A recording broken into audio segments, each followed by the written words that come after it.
Hola. Good day, people. Seems like you guys like to have some deep personal conversations. So I decided to give you another one. And it's been a weird year so far in terms of the world. You know, in my personal life, have seen some weird things, and there's been some deaths. People have passed away. We're going through this spiritual catharsis right now. I 100% believe that. I believe that people are in a mindset. People are questioning their existence, their purpose. There's less jobs across the board. I think people are getting access to more information. They're seeing more and more lies exposed, and they're just like, wow. I've been meaning to do this pod for a while, so I figure I'll start. And I'd like to talk about the death of a parent, and how that can affect you. And I'll start with my father. Father died about 8 years ago, about this coming up in like March, I think. And, he was 86. He smoked since he was 13 years old. That's 73 years. He smoked 2 to 3 packs a day. And he was a horse, he was an animal. There's nothing really that could taken him down except he didn't really want to do anything once he got diagnosed. And I think when he was about 83, I got a call one day and he went to the doctor, and I'll never forget it. I was outside a radio station getting ready to do radio, and he called my mom and he says, I want to call everybody. My dad sounded like Foghorn Leghorn. So he's like, hola. My voice is a little shy right now, but he's like, I said, hey, Jay, I got to talk to you. And he was very, took a moment about it, It wasn't anything he brushed under the rug. He knew it was like something he had to address. And he said, well, I went to the doctor and I got a little bit of a test. And they say that I got something on my lung. I got something there. And I said, well, what is it? He says, they say it's lung cancer. And of course, I didn't know about the test, so I was like thrown for a shock. And this was the first piercing of my wall of death. Like, I'd had other things happen to me in my life, but like death of someone that birthed you and raised you and really formed you to navigate this world. He said, I got they found a little lump. I got a little lump on my lung.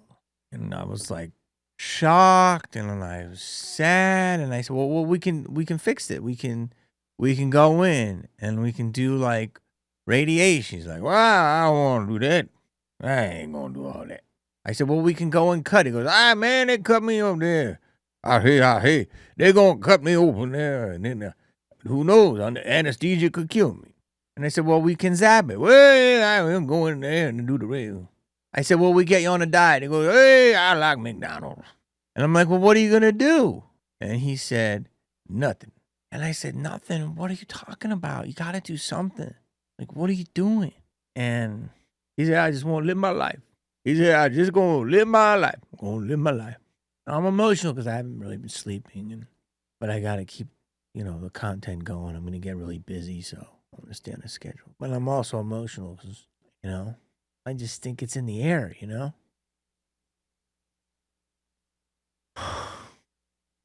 they're like, Jamie, we need you on the radio. So I was like, oh, okay. So I go on there and do some bullshit and tell some fucking stupid jokes and, whatever. So he said, we're going to be okay. We're going to be okay. And then I went in. The rational part is that he's 83. He had me when he was 41 or 42. Like, I was literally not playing. I was a bonus baby. I always do this joke, and I say my mother had 2 miscarriages before me, and some people call me the third. And that's a good joke. But people go, oh, but I'm like, you don't understand the cycle of life. Like, my mom already had 5 fucking kids, 2 doinkers, and then I came along. I'm like, And the life I've lived, like, I'm meant to be here. Like, straight up. Either that or I have a strong soul. Because I've done too much. I wasn't like the sixth kid and became a fucking heroin addict. I'm a doer. And I've also had a lot of strife in my life. I've had obstacles. And somehow I overcome them. So I was put here. You get that? And the other two just wasn't their time. But it's also nature. How much kids can a woman push out in her 40s? My God. Anyway, the joke's dark, but it should get a laugh. So I go and I'm like, this is just, what's going to happen. I was talking to my mom and she's like, he doesn't want to do anything. And so I'm of the ilk of that. I had my parent for a very long time, and I had gotten what I needed from them and then I was parenting them. Like, to be real, like, my dad was an amazing character. He's a beautiful soul. He didn't open up much.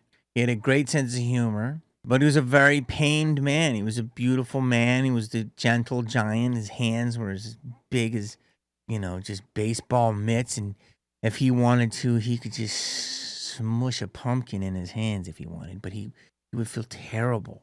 He had so much empathy. My dad is the living embodiment of, he felt everything. The world was so fucking painful for him.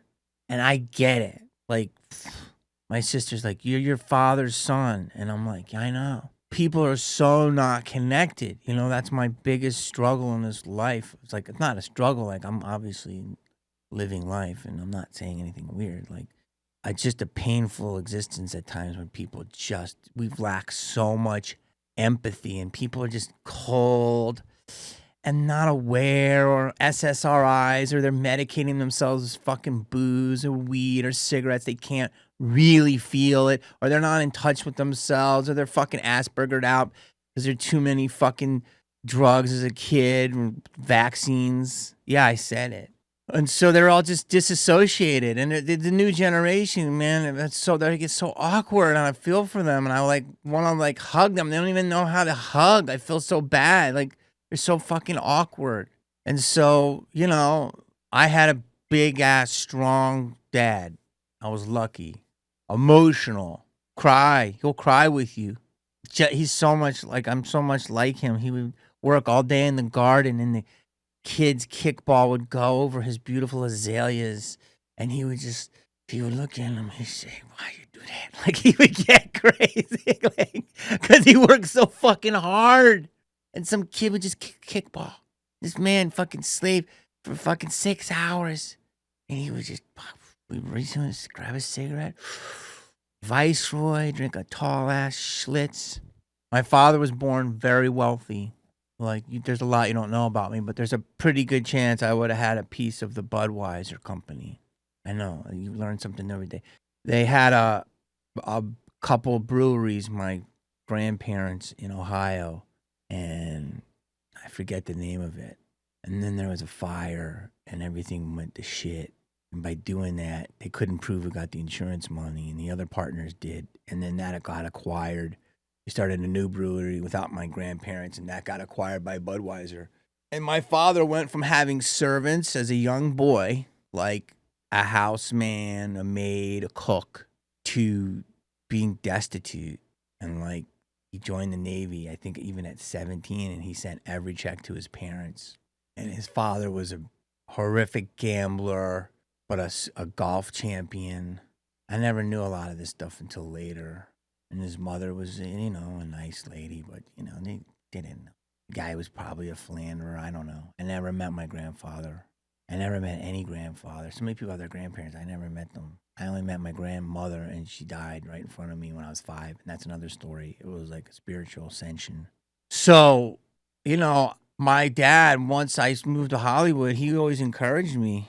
He's like, he said, hey, Jay. I remember I was like 10 years old. And he said, he would sit on the porch, he would smoke, and he said, hey, you a little crazy. He said, but you got a lot of personality. You got a lot of personality. And he said, that personality, that's all you need to get into a woman's drawers. And I'm 10. I'm like 9 or 10, and I'm like, why would I want to go into a drawer? Like, what do I want to get from the drawer? You're like, you get into the drawers. That's how you get into a woman's drawer. And I'm like, but where's the? And like, yeah, forget about that.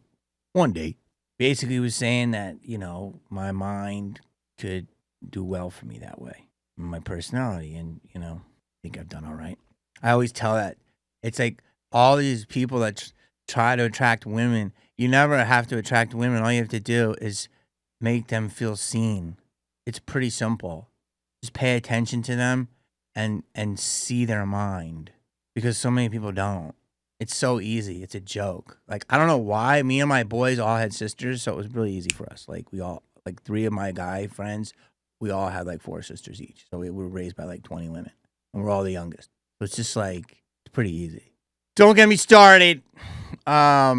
So he he once I started doing well in Hollywood, I just made sure my parents came along with me, and I wanted to give them as much cushion as I could.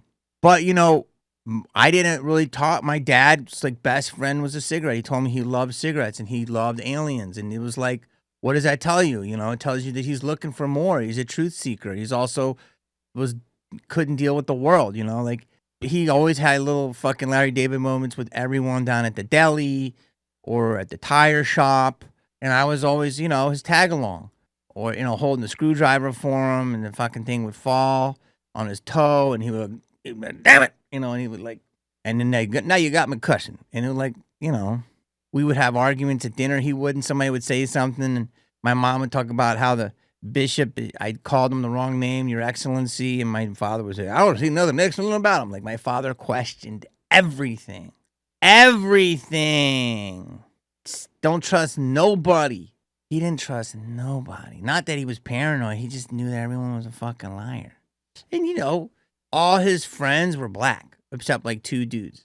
I never thought about that, but obviously it probably influenced me. Like, he would wear my dad was the first guy I ever saw with a Kangol before rappers. He always had a Kangol on. And Teddy and Cliff and Jimmy, and like literally they would go down there, work at the shop where they worked at, and they would fucking do dice and cards and football bets, and you know what I mean? They would chop it up. So when I watched Good Times, I thought I was watching my dad and his friends, except my dad was like, white, low key. Like, that's how it was. I'm not saying there wasn't a lot of white people in my life too, but my father's circle was mainly like 80% black dudes. It just happened to be that way naturally. And they love jazz and, chopping it up and shit. That's not really a thing, but as a suburban kid, I guess because I grew up on the edge of Philly, but I never really thought about it now until it's kind of shaped me. I didn't really realize it. And yeah, my father was always playing jazz. He just liked, the soulful things in life. We like good Southern cooking, catfish, fuck a catfish up real good. Oysters, okra. I mean, we didn't eat that all the time. We ate a lot of Irish Catholic food too, but we ate that. Cornbread. Because my father was deep from the hills of Tennessee, and my mom was from Philly. So it was, and if he had gotten a job, the one job he would have worked, we would have lived in Tennessee, and I loved Tennessee. But he got the job in Philly, so I lived in Philly. So half of my family grew up in Tennessee, and then the other half, when we were born, grew up in Philly. So there's different personalities. Although a lot of people have Philly in them, Tennessee's a little bit more laid back, a little bit more charming.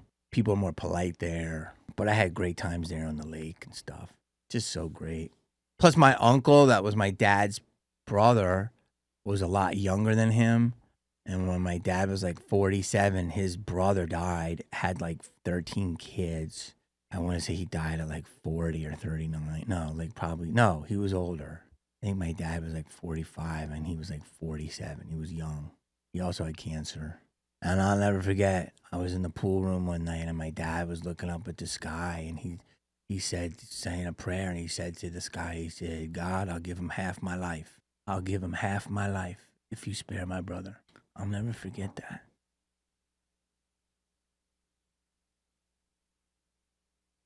That's the kind of dude my dad was.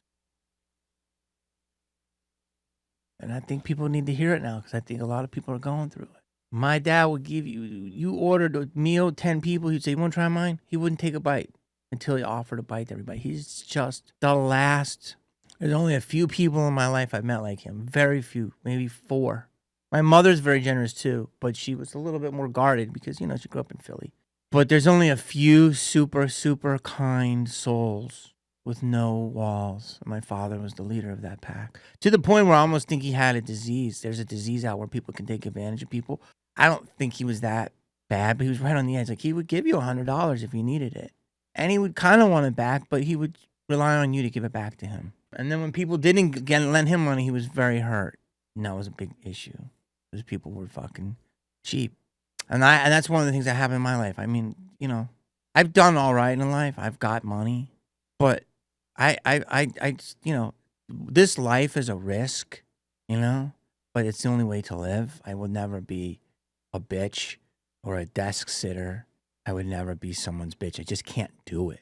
You know what I mean? That's why I'm still not married, or I've never worked. It's hard to work for somebody for me because I'm just too much my mind. But, I've given a lot of money out and I made some good investments and I made some bad investments in people. I'm not, I'm light a couple mil, and everyone has their own number. Somebody can be light $100 and it's bad. I live and learn. I'll get it back. That's what life is. You try and you err. But I've learned a lot. Those are lessons that might be cheap compared to what I can make. But my father was like that. He never seemed to keep money because he kept giving it to people. And a lot of people weren't the best to get it.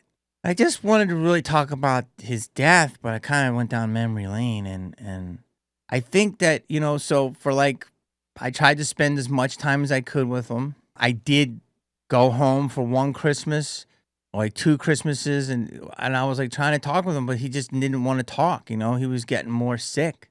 And then one day I was on the porch, and this was probably 5 months before he left, and I was like, I got to have the talk with him, and I was like, I just want to say that, Dad, I love you, and you raised me so beautifully, and you're my hero, and and I said a bunch of things to him, and I said, you taught me the best things of this world. He was coughing a lot, and he was like, I love you, Jay, and he was like, I hate to see you to see me like this. And I felt like I didn't even want to. I felt like there wasn't even a moment to have. It was me just letting him know. But at that point he was, which I did. At that point, it was just him fighting to survive. And I think we forget that. And we have our own demons that we have to make with people. And you have to realize that it's not your battle, it's their battle. And you must let people go through their thing. And all you can do is support and be a cushion, he was fighting for his air, and we'd wheel him around, and first he would walk, and then started getting a cane, and he started getting a little walker, and then eventually got to a little push chair, so he was getting bad progressively through time. And I was getting him IV drips. He didn't want to do it. We were feeding him certain meals. His appetite would go down. One of the things I got, God, who gave it to me? God, who gave it to me? I mean, this was a beautiful bonding thing, but I would go see him a lot. My parents had a house. Somebody who gave it to me, man. I owe you. Whoever gave it to me, remind me. I'm sorry. He gave me a vat of oil from Italy, and it was blessed by Padre Pio. And you have to look up Padre Pio, but he says that he has the healing powers. So every night we would take that little vat, and we would take a little oil, and we'd rub it all on his tumor. And then if I wasn't there, my mom would do it or my sister would do it. We would rub a little peel. And then when it got done, I'd put a little water in it, shake it up, try to get a little extra. And I was hoping that it would make the tumor go away. But one of the things about this whole process is that it was beautiful because he's going out naturally. And I got the use out of my father. Like, at 83, he's already 5 years over the standard age, especially since he smoked. His sister's still alive at 101, God bless her. He would have lived longer. He's got insane genes. Guy would get a cut, fall down, get a cut fucking deep. within 2 hours, there'd be a scab over it. He had, like, an amazing immune system. He never scarred, you know? Like, he fucking doing gardening, cut his wrist with an axe by accident, fucking put some tape on it. This thing would it would heal up. Like, my father, like, never went to the hospital, crashed a moped, got up, drove it back with a broken foot, got a cast, and then he got this. He didn't want to work that summer, so he got disability, which is funny. But he still drove it back with a busted foot. You know, shit like that. Like, so I had done so much. My parents never just saw me have a kid, get married, or win a major acting award. I did win a Blockbuster Supporting Award, but so I felt like they got to see me be successful. I don't know how someone like Tom Brady has a whole career, multiple lives, and his parents are more than alive, and they're seeing his retirement. That's incredible. There's so many people that don't even have parents that get successful. It's all types, but when I see those families and they see everything, that's incredible to me. I'm like, whoa, that's wild. But I mean, I felt very lucky.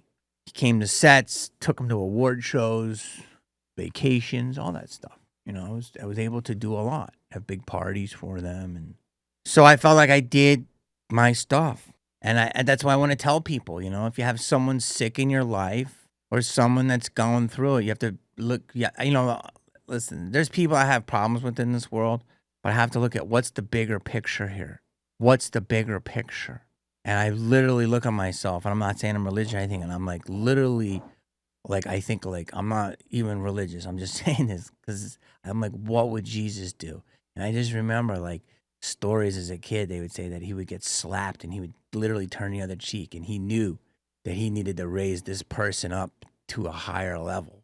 And I'm not trying to be religious here. I'm just trying to be, like, esoteric in the sense of when people have it really bad, it's tough, man. It's tough not to go down in these, but you gotta raise yourself up and be like, you know, let go of resentments. It's tough. I don't have any with my dad. I'm just saying people generally have that when there's people dying or they have unfinished business. Try to get all of your business solved, get all your issues worked out, but don't burden the person, you know?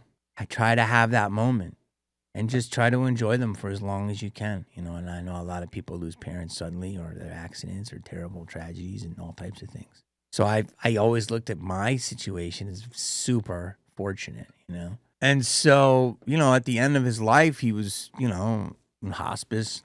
It's crazy. My mom and dad both passed away in the same room on the same bed. Isn't that beautiful? It's beautiful. I think it's beautiful. And they were at home, the way to do it. You know, we would go there. My dad would progressively get weaker and weaker. He was getting down there. He was rail thin, pretty much stopped eating, pretty much stopped talking. At the time, I was doing a show called Heartbeat on NBC, and there's an amazing doctor. Book is here somewhere. Oh, there she is. Hold on a second. And it's Dr. Kathy. So I was doing this show on NBC, and it was based on her life as like a strong, like one of a kind female, like head of surgery in like Harvard Medical. I'm not sure where it was, somewhere out of Boston. And she's a no nonsense lady, amazing lady. There was a show. And so, like, at the end of my dad's life, I got a show, and it was like a dramatic kind of dramedy part. And I was a doctor, and Maya Erskine, great actress, who's in a lot of, you know, she's on Mr. and Mrs. Smith now and other things. She was my love interest, and it was awesome. We only went 8 episodes. It was great. And Kathy was like, you know, she wanted to learn about TV, so I would tell her anything I could. And I needed medical, so we would just drink wine, and she would just tell me so much about, you know, how dying is. And she was very matter of fact, but real sweet about it. She's a heart specialist, but she sent me to like lung specialist, and I got information. I'm so lucky to, you know, be able to tap into that stuff. And I said, I feel like my father's dying, but then he's got energy. And then he's dying and he's got energy. And she goes, that's them giving you, you're propping them up. She said, by you being there and your family, they want to live for you. But progressively they get weaker after each spurt. But that's them wanting to try to be there. But she's like, at some point you have to let them die. And I was like, whoa. She's like, they do that for you. I see it often. You know, someone gets 4 heart valves and it tides them over, but they're not probably gonna make it, but they look like they're a new person, and then a week later, they're like, and it's just because they want to. And I was like, it's just like it's a gift from them to you. And I was like, that's just like it was just so beautiful, you know. And it was like also felt like, oh God, we're like selfish, you know. We're like, if you don't want to be here, but at this point, like my dad was barely talking, and so we don't, you know, he didn't say that, but makes sense that a doctor has seen thousands and thousands of people, understood that. So he was on hospice, and he was on a little medical bed in the room, and I'll never forget. We were all around um him, and we're all holding hands, and my sister had to run back and bring her in. My mom was like, oh my God. And during this time, my father was really sick, and my mother slipped, so she fainted was on the toilet and fainted, hit her head, and then she had to go to the hospital. It was crazy. I was like, oh my God. My family, we were all twisted up. We're like, we're gonna have like a double funeral here. And then I just remember we're all sitting around him. My mother got back in time, and like we gave them a moment, you know. And she's like, you know, I love you, and whatever she said to him. But she literally looked at us like he wants to go. I'll never forget it. And we all just stood around him, and we were looking in his eyes. And my father, I'll never forget, he was looking up, and he was like literally like, I'll never forget it. And as if he was either gasping for air, which it could have been, or he saw something. And we're like, what do you see, Dad? And he was like, but his eyes got big right in front of me on my family. And then this is fucking crazy. My sister goes, she goes, and she made such a face. I go, what? And then I look, and my dad was like, and I go, no. I go, Dad, breathe. And he goes, and then I look at him, and he goes,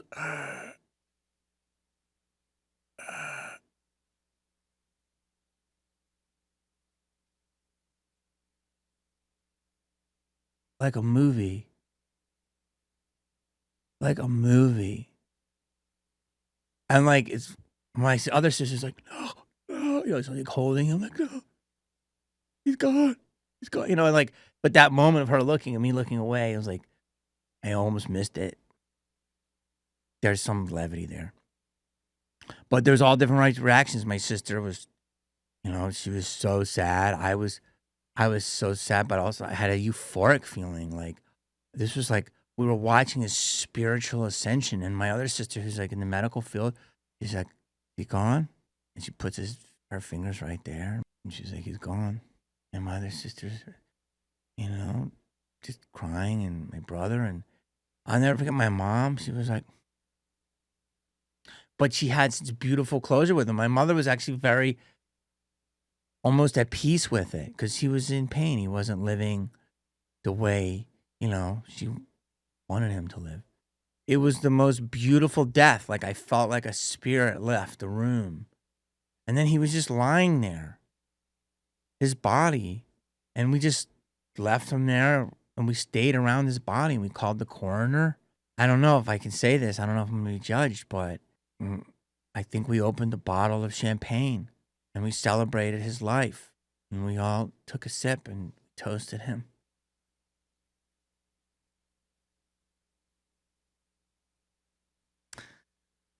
And we said, "You're the greatest guy ever."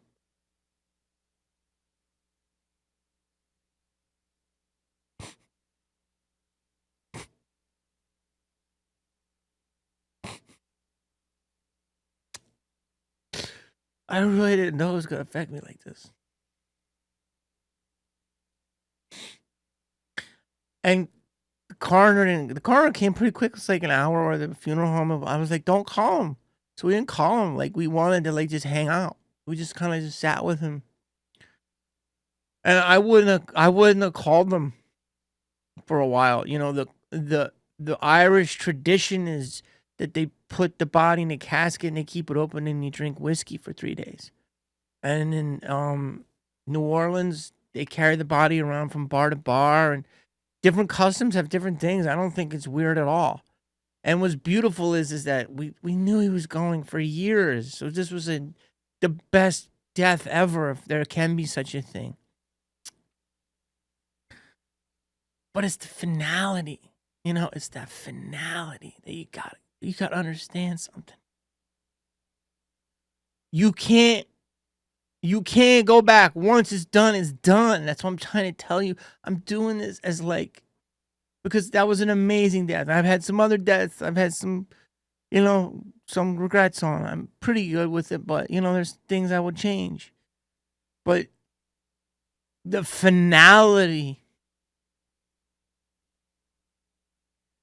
that's what it is. You can't reach into that dimension and tell the person everything you feel. So get it done. Clean up your side of the street, man. Clean it up. Be bigger. The person suffering, they're the number one, not you. You are second or third or fourth. It was my father, my mother, my older sister. It was people that I've been through a lot already. I was down the totem pole. There's people that were really. I have to give my sister more. She's been with him for a long time. I have my own relationship with him. He had a lot of kids. Clean up your street. Just be there. Be there for them.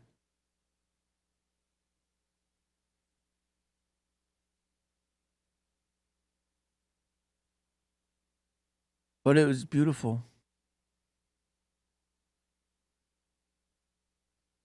And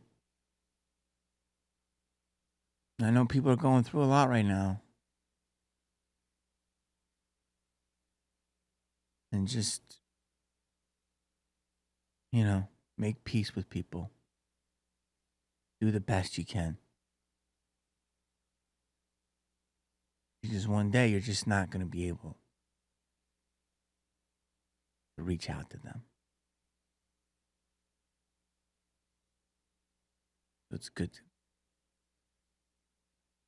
clear your spirits before. Love you guys. More pranks coming.